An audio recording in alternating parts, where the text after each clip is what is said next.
Yeah, they fucked this up bad. When you have 2 out of the 4 competitors in the match have never been wrestlers, there's no reason for this match to go as long as it did. There was absolutely no reason that they should want Michael Cole or Jim Ross in a match that goes over 10 minutes. It was bad.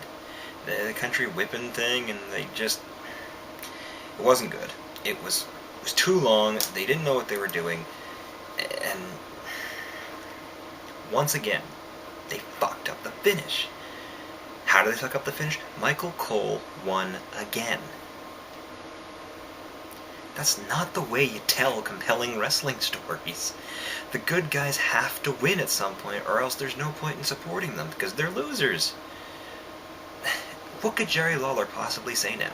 Yeah, you cheated, so we'll see you again at the next pay-per-view? Do you really want to see the 61-year-old versus the 40-year-old pudgy bastard in a third match?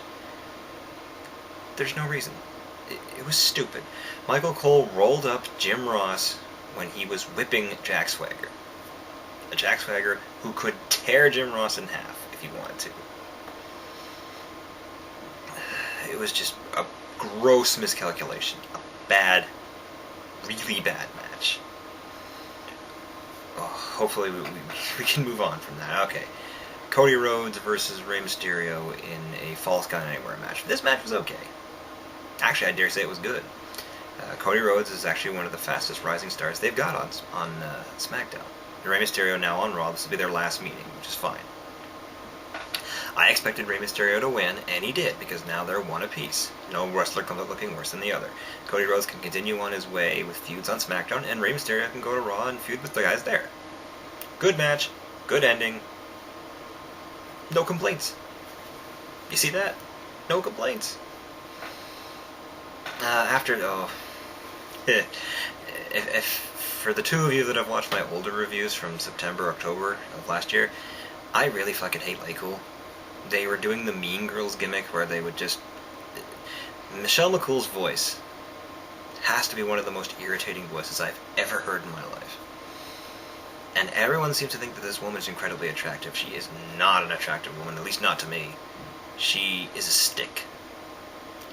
And that voice, Anyway, we're getting off topic. They had a match, Layla and Michelle McCool, where the loser had to leave the WWE. This match was bad, and it was just awful.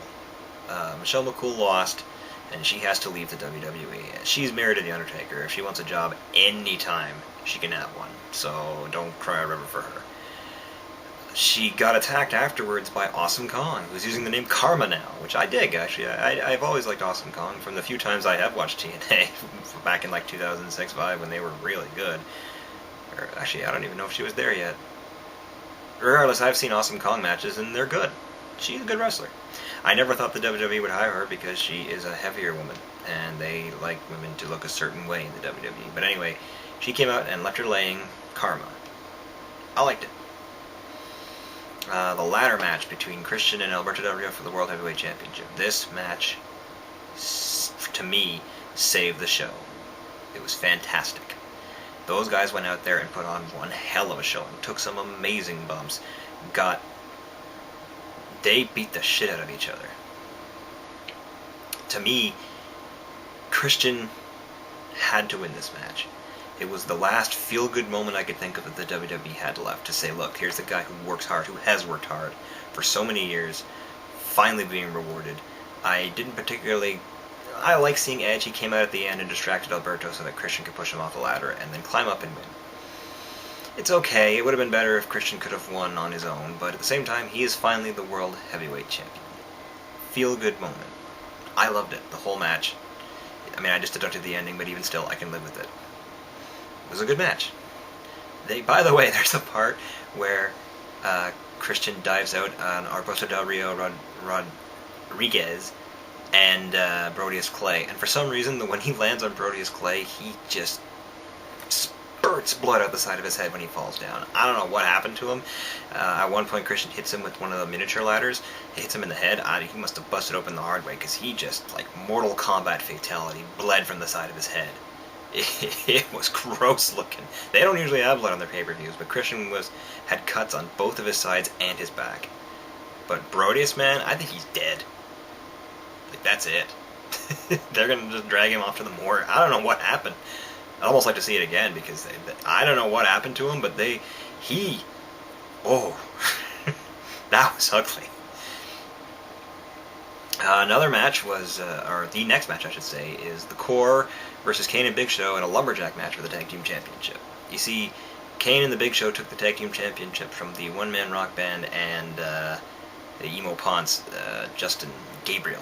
And now it's their turn to squash the other two members of the Core, Wade Barrett and Ezekiel Jackson. Ezekiel Jackson had the match won when Wade Barrett tagged in, and then immediately got chokeslammed by the Big Show, and they won. Short, inoffensive. I mean, it wasn't really necessary, but whatever.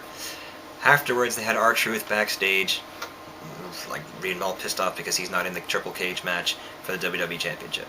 At one point, his eyes bug the hell out. Like, they were yellow. He had some jaundice going on, man. It was bad. Like, I thought his eyes were going to pop out of his head because he was really mad about the fact that he wasn't in the cage match. And the last match of the night is a triple threat cage match. John Cena, John Morrison, and The Miz for the WWE Championship. Oh, there was a backstage segment where Alex Riley said, you know, if he loses, he has a rematch. And Miz got very mad and said, you don't ever say that again. Anyway, after that, they have their match. The match was okay. At one point, John Cena and John Morrison do a superplex from the outside of the cage back in, but Miz doesn't fold out, so when he lands on his head, spikes. That looked bad. I thought he got hurt bad. Like, I thought that match would be over then, because that really looked ugly. Really ugly. His head just went... Man, that had to suck. Another cool spot was when John Morrison grabbed John Cena and did a C4, which is where he jumps and does a flip, and John Cena does a flip, and he lands on his back. And John Morrison did his requisite Starship Pain, this time off the top of the cage on both guys. He was just about to climb out of the cage when R-Truth ran down, still being mad, and took out John Morrison and John Cena. So it looked as though The Miz was going to climb out of the cage and win when John Cena turned Super Saiyan 4, climbed up the cage, and gave him an FU off of it to the floor. Pinned him. John Cena is the champion for the 9th time, maybe even the 10th time. I mean, normally I'd be really pissed off about the ending, but I was just so happy to see Christian finally win the world title. I'll let it go for now. I mean, I really don't think the answer to their problems is to make John Cena the champion once again, but... I mean, where could they go? I mean, Cena can only lose so many times in their eyes. I mean, to me, he should have just been fighting Morrison in this cage, but now The Miz's almost 6-month championship reign has come to an end. It's a shame. Hopefully he'll still be in pay-per-view main events. I heard they want to turn him face. I'll have to see how they work it. Anyway, all in all, I think the pay-per-view was pretty good. I don't think my venom spewed as much in this as it did at WrestleMania. I was so pissed off at WrestleMania. I was just so pissed off at WrestleMania because I expected more, but Extreme Rules was good.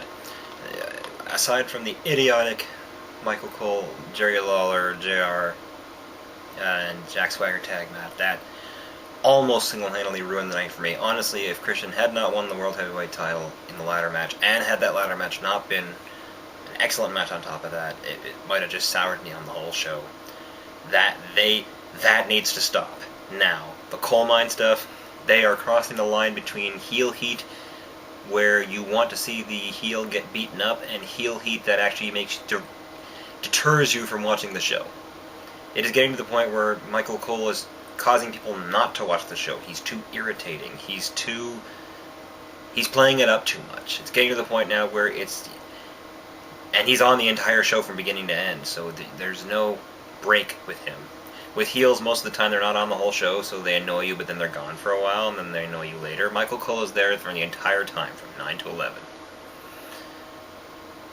It needs to stop, or at the very least, they need to just turn him back to the way he was, which was annoying, granted, but not as annoying as this, because they're going to alienate their audience. More so. Anyway, guys, that's Extreme Rules 2011. A good show. Not a great show, but good. I would recommend it. Till next time. Yeah, that wrestling guy. Take it easy, guys.